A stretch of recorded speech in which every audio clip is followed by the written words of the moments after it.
Muito bem, este é o Conexão Futura aqui na tela do canal Futura, na TV e também na internet. Basta acessar aí nosso site futura.org.br/Conexão Futura. Você encontra aqui os nossos destaques da semana, nossos episódios mais recentes com temáticas bem diversas aí, advogados populares, mercado editorial digital, como cuidar da sua saúde no verão, educação financeira para crianças e muito mais. E aqui embaixo ainda se encontra links diretos para nossas redes sociais. Estamos lá no Facebook, Canal Futura Oficial, ou ainda no Twitter, em @Canal Futura. Bom, informada por setores que dependem de ideias e conhecimento, a indústria criativa tem crescido no Brasil. Entre 2004 e 2014, o número de empresas que atuam nesse setor aumentou mais de 69%. Hoje são mais de 250 mil. E mesmo em tempos de crise econômica, a indústria criativa mantém crescimento.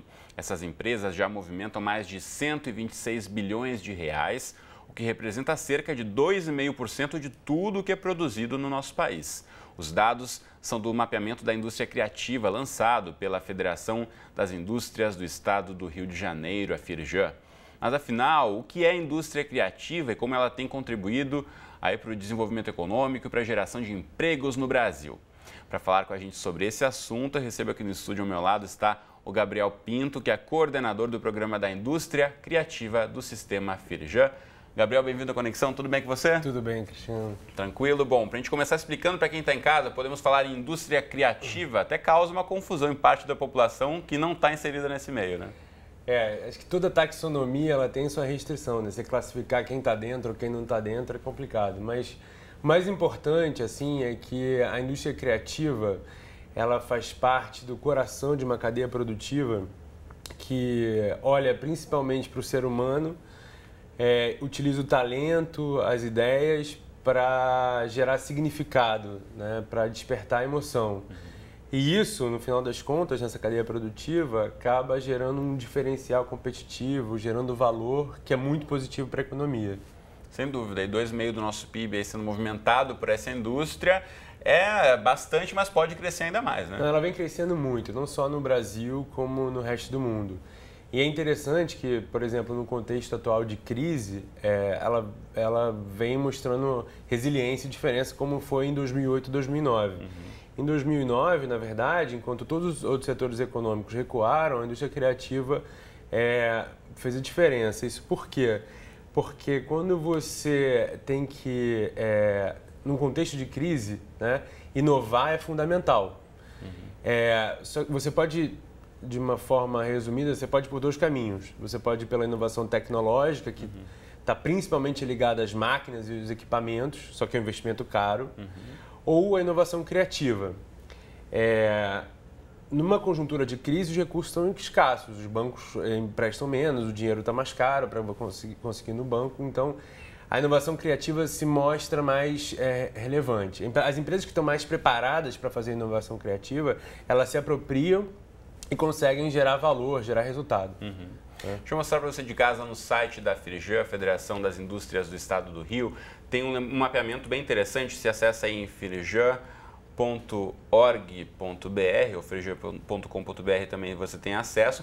E segundo a pesquisa da Firjan, sob a ótica do mercado formal de trabalho, a indústria criativa é composta por quase 900 mil profissionais formais. E houve uma alta de 90% aí em relação entre 2004 e 2013. Então, nesse período da última década, de fato, quem quis investir nessa área teve mais chances de conseguir uma boa colocação. Exatamente. Na verdade, o crescimento do mercado de trabalho é bastante expressivo.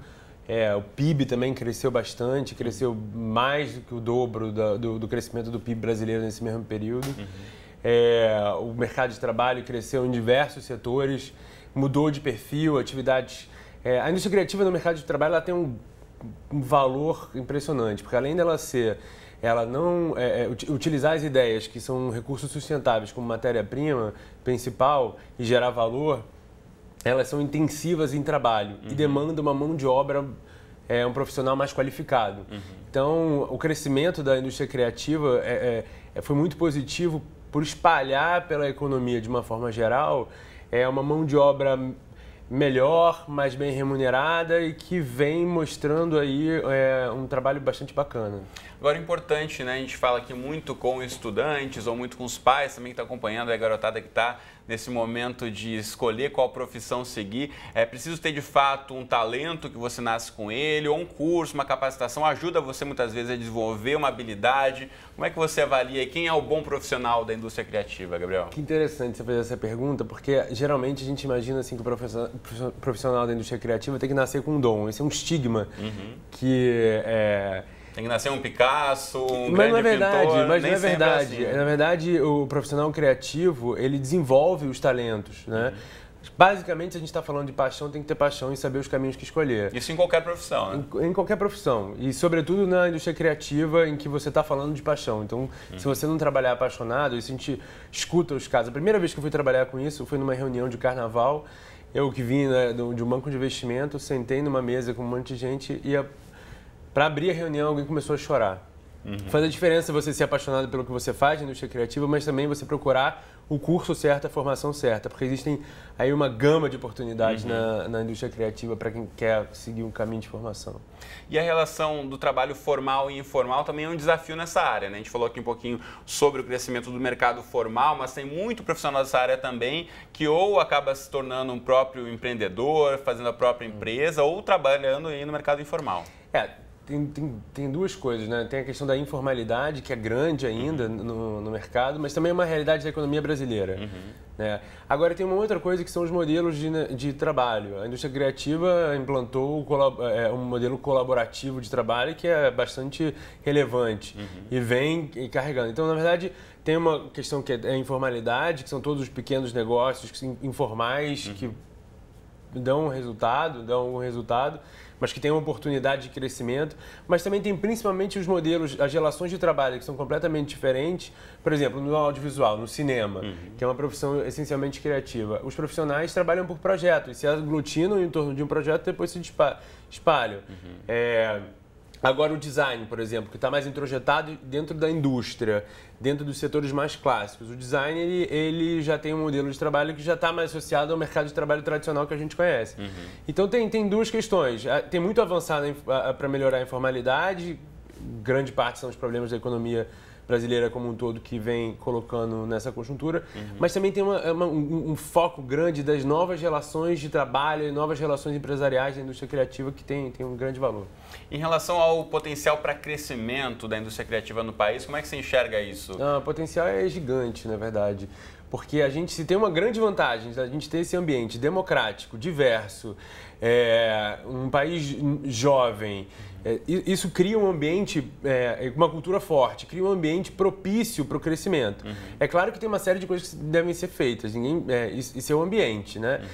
Agora tem que resolver o ambiente institucional, mas grande parte está sendo resolvido, e principalmente a formação, que a formação, nesse caso, se a gente está falando de profissões que são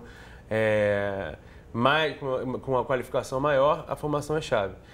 Algumas profissões, tipo na publicidade, o Brasil está despontando, no audiovisual, nas mídias de uma forma geral, nas mídias digitais. Acho que a gente tem um caminho bom para percorrer, com alto potencial de crescimento, com geração de retorno, inclusão no mercado de trabalho. Na verdade, o cenário da indústria criativa é bastante positivo.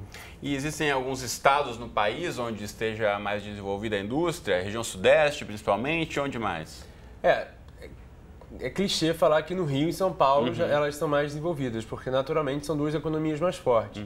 Agora, dependendo do setor que a gente está falando da indústria criativa, fica ainda mais forte. Por exemplo, Santa Catarina se destaca pelo design.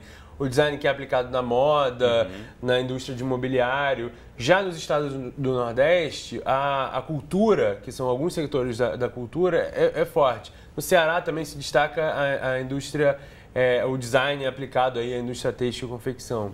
Né? Então, cada estado tem a sua força, dependendo do setor. O mobiliário, o design também é forte no Sul, a publicidade é o carro-chefe de São Paulo, o software já está mais aqui no Rio, em São Paulo, alguma coisa no Porto Digital, em Recife, que é super importante, na verdade. Então é importante também investigar bastante sobre a região em que você está inserido. De repente tem alguma coisa que você goste bastante de fazer e pode investir, ficar aí na sua região mesmo, sem precisar aí, claro, se quiser ser um grande diretor de cinema também está valendo, né, Gabriel? Mas nem todo profissional de indústria criativa precisa estar aí numa grande empresa. Então vou mostrar de novo aí o site da Firjan para você ter outras informações sobre esse mapeamento também aí da Federação das Indústrias do Rio de Janeiro.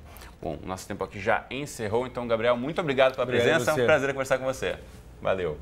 Na próxima entrada aqui do Conexão Futura, a gente volta logo mais falando sobre união estável, então não perca essa discussão, a gente volta daqui a pouquinho com mais Conexão Futura e eu espero você. Até já.